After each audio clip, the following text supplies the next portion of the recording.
واحلل عقدة من لساني يفقهوا قولي. أعوذ بالله من الشيطان اللعين الرجيم. بسم الله الرحمن الرحيم. الحمد لله رب العالمين والصلاة والسلام على سيد المرسلين وعلى آله الطيبين الطاهرين المعصومين وعلى أصحابه وأزواجه المنتجبين ولعنة الدائمة الباقية على أعدائهم أجمعين. أما بعد فقد قال رسول الله صلى الله عليه وآله وسلم إن الحسين مصباح الهدى وسبيل النجاة. صلوات على محمد وعلى محمد.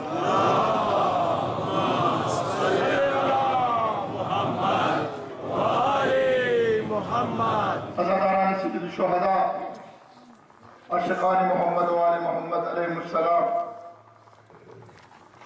یکم محرم سے اب تک میں دیکھ رہا ہوں کہ پانچنار سے لے کر گلگت اور بلتستان تک اور گلگت و بلتستان سے لے کر کراچی تک اور کراچی سے لے کر بولان تک نہ صرف پاکستان میں بلکہ پوری دنیا میں، خواہ وہ انڈیا ہو، خواہ وہ افغانستان ہو، خواہ وہ ایران ہو، خواہ وہ عراق ہو، خواہ وہ سعودی عرب ہو، خواہ مشرق وسطی ہو یا یورپ ہو یا افریقہ ہو، آج کوئی شہر ایسا شہر نہیں، کوئی ایسا دریا ایسا نہیں، کوئی ایسا گاؤں ایسا نہیں، کوئی ایسی گلی نہیں جہاں پر سید الشہداء امام حسین علیہ السلام کا غم نہ منایا جا رہا ہو.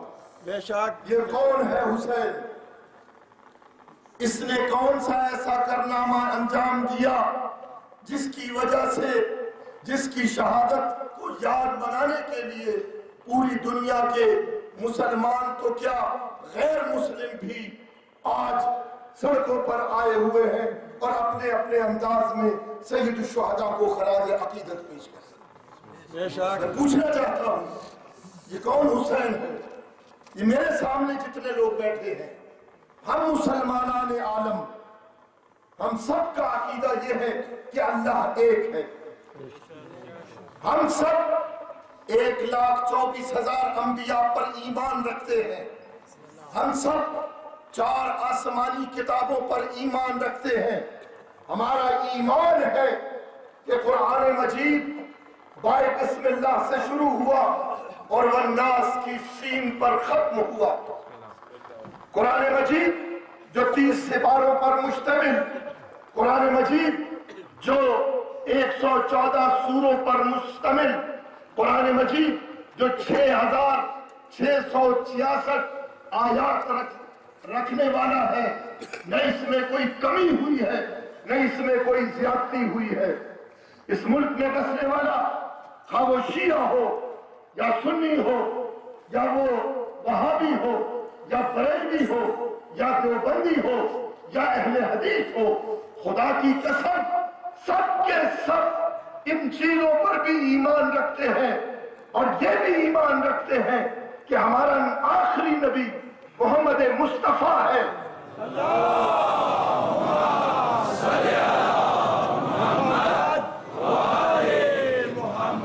دنیا میں مجھے کوئی ایسا مسلمان بتا دو جو مصطفیٰ کو مانتا ہو اور مصطفیٰ کی بتائی ہوئی چیزوں کو نہ مانے، جو مصطفیٰ کو مانتا ہو اور مصطفیٰ کے دکھائے ہوئے حسین کو نہ مانے.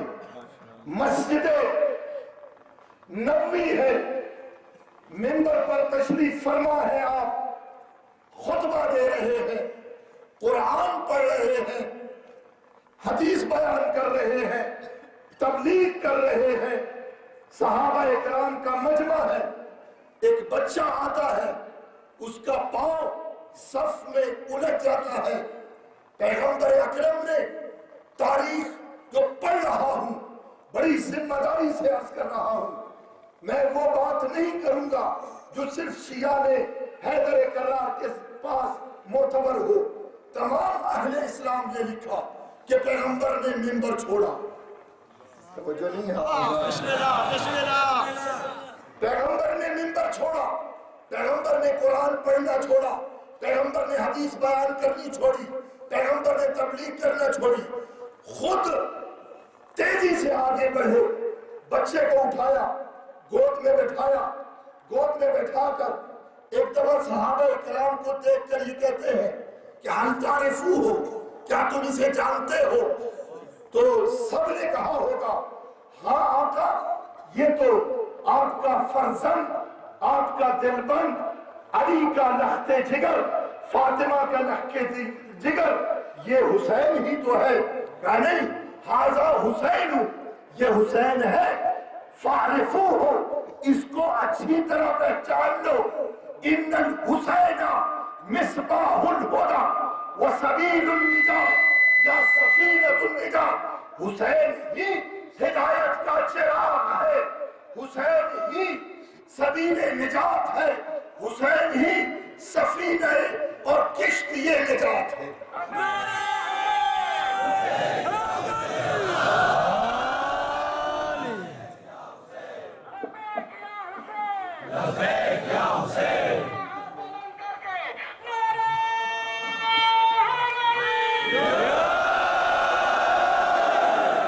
دوستو،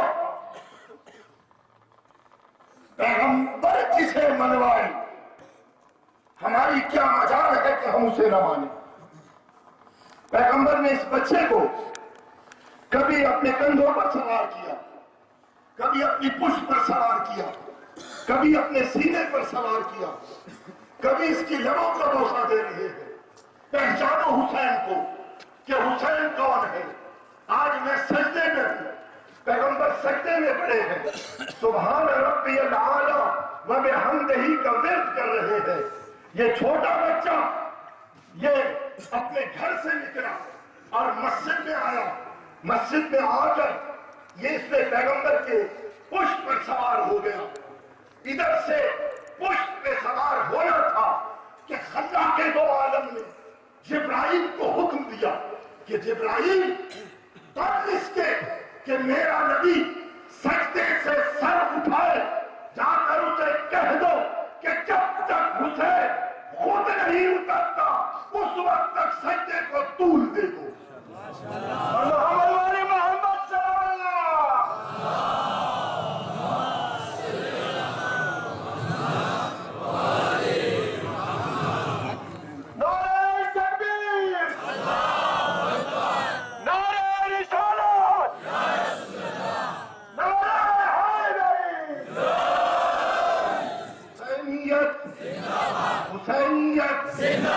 یزیدیت یزیدیت ایک کے سلوات پڑھو محمد و آل محمد۔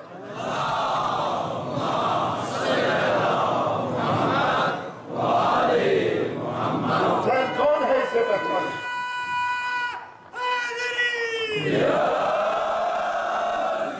اٹھاؤ صحیح بخاری، صحیح مسلم، سیاہ ستہ، جس میں یہ لکھا ہوا ہے کہ یہ وہ حسین ہے جو عید کے دن پیغمبر اکرم کے کندھوں پر سوار ہوا۔ حضرت عمر فاروق رضی اللہ نے کہا، دیکھ کر کہا کہ کتنی اچھی سواری ہے۔ پیغمبر کہنے لگے یہ نہیں دیکھتے کہ یہ سوار کتنے اچھے ہیں، یہ سوار کتنے اچھے ہیں۔ پیغمبر نے قدم قدم پر حسین کا تعارف کیا کہ اسے پہچانو، اور یہ بھی جملہ کہا، آج سن لے میری زبان سے، آپ نے ہر جگہ دیکھا ہوگا، پیغمبر نے حسین کو اپنی گود میں بٹھا کر کہا کہ اسے پہچان لو، حسین منی وانا من الحسین، حسین مجھ سے ہے، میں حسین سے ہوں۔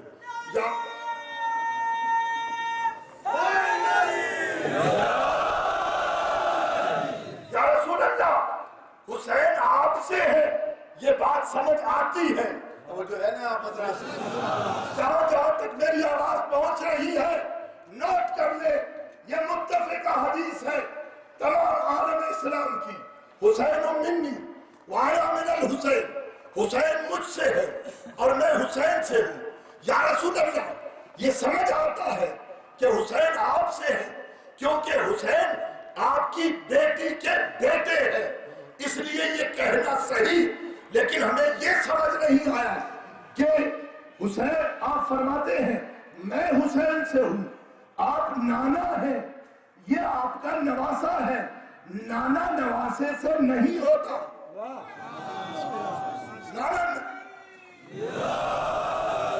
نواسا نانے سے ہوتا ہے، نانا نواسے سے نہیں ہوتا. نواسا نانے سے ہوتا ہے. پلٹ کر رسول یہ جواب دیں گے کہ تمہیں پتہ نہیں، عالم ایجاد میں حسین منی، حسین مجھ سے ہے، لیکن عالم بقا میں میں حسین سے ہوں. میرا دین توجہ نہیں آپ محمد والے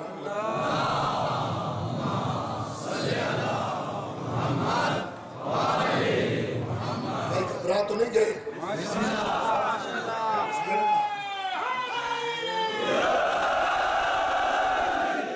عالم بقا میں حسین مجھ سے ہے، عالم ایجاد میں حسین مجھ سے ہے، عالم بقا میں میں حسین سے ہوں.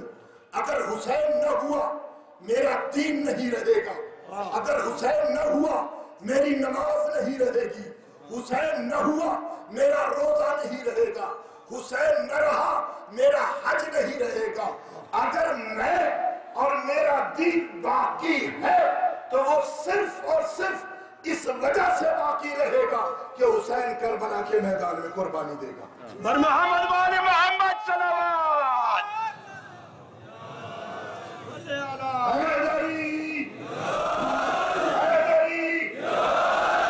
میں بتاتا ہوں آپ، سن 60 ہجری جب یزید تخت نشین ہوا، میری ایک ایک بات کو اپنے دلوں پر بھی نوٹ کر لے اور حوالے بھی نوٹ کرے اور جا کر اپنی اپنی کتابوں میں دیکھے کہ کیا لکھا ہوا ہے.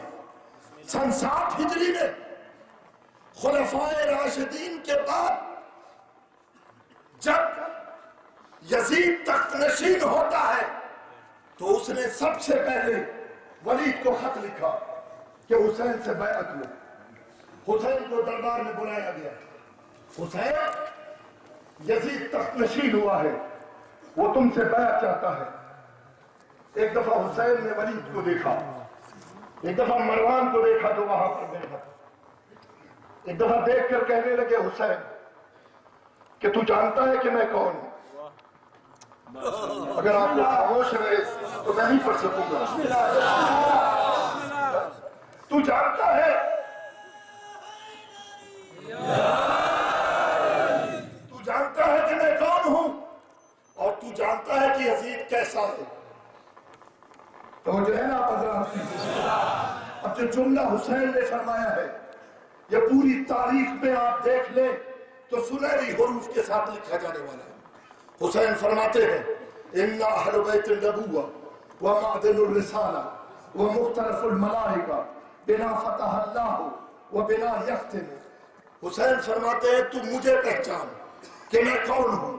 اِنَّا أَهْلُ بَيْتِ النَّبُوَّةِ، ہم خاندان عصمت و طہارت سے ہیں، ہم خاندان نبوت سے ہیں، ہم معدن رسالت ہیں، رسالت کی کان ہے اور ملائکہ ہمارے گھروں میں خدمت کے لیے آتے ہیں.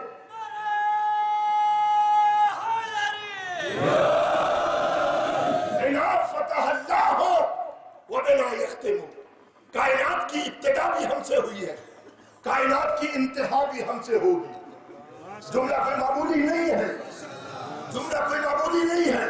جو جہاں پر ہے جا کر سوچے اور دیکھے کہ حسین کیا کہہ رہے ہیں. اس کے بعد حسین نے یزید کا تعارف کرایا اور یہ فرمایا کہ حسین کی زبانی یزید کو دیکھو کہ یزید کون ہے. یزید فاسق فاجر مولن بالفسق والفجور قاتل النفس المحترمہ شارب الخمر. میرے دوستو، حسین نے 2-3 جملوں کے اندر یزید اور یزیدیت کو واضح کر دیا. حسین نے کہہ دیا، تو جو ہے نا آپ حسین نے کہہ دیا یزید فاسق ہے،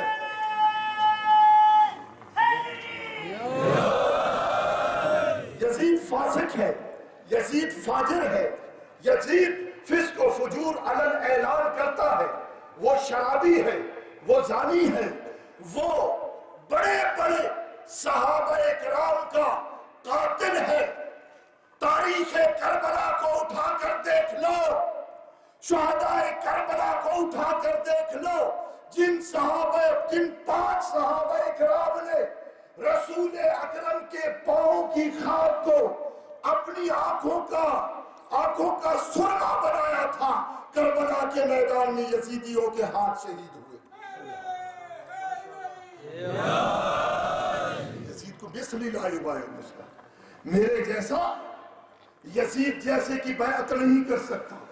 دنیا والے آج ہم سے کہتے ہیں کہ مسلمانوں تمہیں کیا ہو گیا ہے کہ تم کشمیریوں پر ہونے والے ظلم پر خاموش بیٹھے ہو. وہ کشمیری جو مسلمان ہیں، جو لا الہ الا اللہ محمد رسول اللہ پڑھتے ہیں، آج جا کر دیکھو 38 دن ہو گئے کشمیری اپنے گھر سے باہر نہیں نکل سکتے. ان کو میڈیسن کی تنگی ہے، ان کو کھانے پینے کی تنگی ہے، ان کے بچوں کو قتل کیا جا رہا ہے، ان کے نوجوانوں کو قتل کیا جا رہا ہے، ان کی عورتوں کی بے حرمتی کی جا رہی ہے. میرا سلام ہو پاک فوج پر جس نے ہر جگہ جا کر یہ پیغام پہنچایا کہ کشمیر مظلوم قوم ہے. پوری دنیا میں، پورے عالم اسلام میں رہبر معظم حضرت آیت اللہ خامنہئی نے یہ جملہ کہا کہ او شیعہ، اپنی مجلسوں میں اگر حسین کو یاد کرتے ہو تو حسین کا درس یہ ہے کہ حسین ظلم کے خلاف آواز اس نے اٹھائی تھی. کشمیریوں کے خلاف آواز اٹھاؤ، کشمیریوں کے لیے دعا کرو، کشمیریوں کی حمایت میں آواز اٹھاؤ، کشمیری مودی کی مخالفت کرو. وہ مودی جو مسلمانوں کا دشمن ہے، جو مسجدوں کا دشمن ہے، جو امام بارگاہوں کا دشمن ہے، جو مسلمان خواتین کی بے حرمتی کرنا اپنے لیے فخر سمجھتا ہے. میرا سلام ہو پاک آرمی پر جس نے اپنے سینے کو آگے کیا ہے. میں نے ہمیشہ یہ اعلان کیا ہے کہ پاک آرمی اور بالخصوص ہمارے چیف آف آرمی سٹاف، ہم ہنگو کے اس سٹیج سے آپ کو یہ پیغام دینا چاہتے ہیں اور یہاں پر کمانڈنٹ صاحب کے ذریعے یہ پیغام دینا چاہتے ہیں کہ ہم مسلمان ہیں، ہم شیعہ حیدر کرار ہیں، ہم حسین کو ماننے والے ہیں. ہم دنیا میں کسی بھی مظلوم، وہ کسی بھی مسلک سے تعلق رکھتا ہو، کسی بھی مذہب سے تعلق رکھتا ہو، اگر اس پر ظلم ہوگا ہم اس کے خلاف آواز اٹھائیں گے. لیکن کشمیری بھائی ایسے ہیں کہ اے آرمی کے جوانوں، تم ہمیں صرف اجازت دو، پھر دیکھ لینا یہ جوان جو یہاں پر ہنگو میں جلوس نکالے ہوئے ہیں، پھر ہنگو میں جلوس نہیں ہوگا، ان کا جلوس پھر سری نگر میں نکلے گا.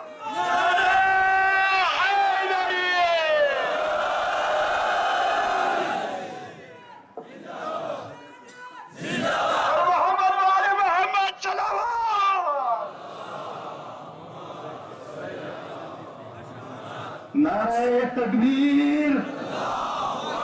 سالا نما ڈیر اونچا تھا دے باواز ہی بلند. نعرہ تکبیر، نعرہ تکبیر،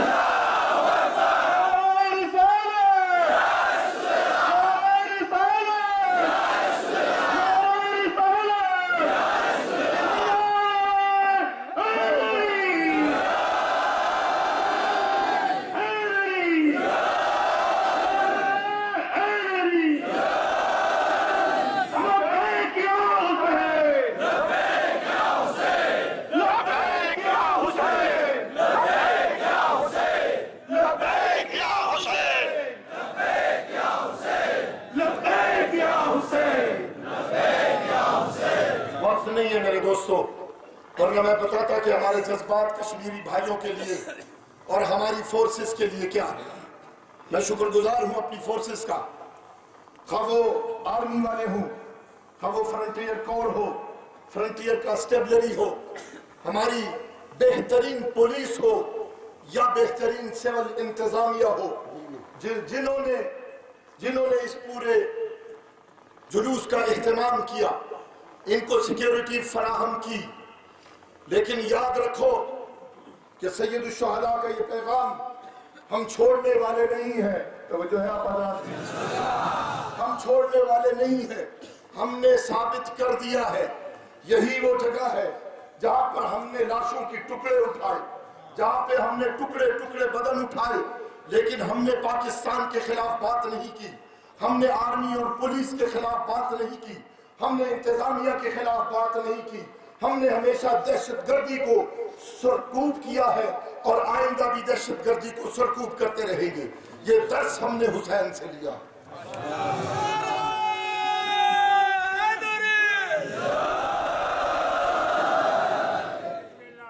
جہاں ہم علم عباس کا احترام کرتے ہیں، ہمارے لیے پاکستان کا اور کشمیر کا جھنڈا بھی قابل احترام نہیں بلکہ واجب الاحترام ہے۔ اگر ہم علم کی سربلندی کے لیے اپنی لاش کے ٹکڑے کروا سکتے ہیں تو انشاءاللہ ضرورت اگر پڑی تو پاکستان کے جھنڈے کو بلند کرنے کے لیے ہماری لاشوں کے ٹکڑے ٹکڑے ہو جائیں، ہم پیچھے ہٹنے والے نہیں ہیں۔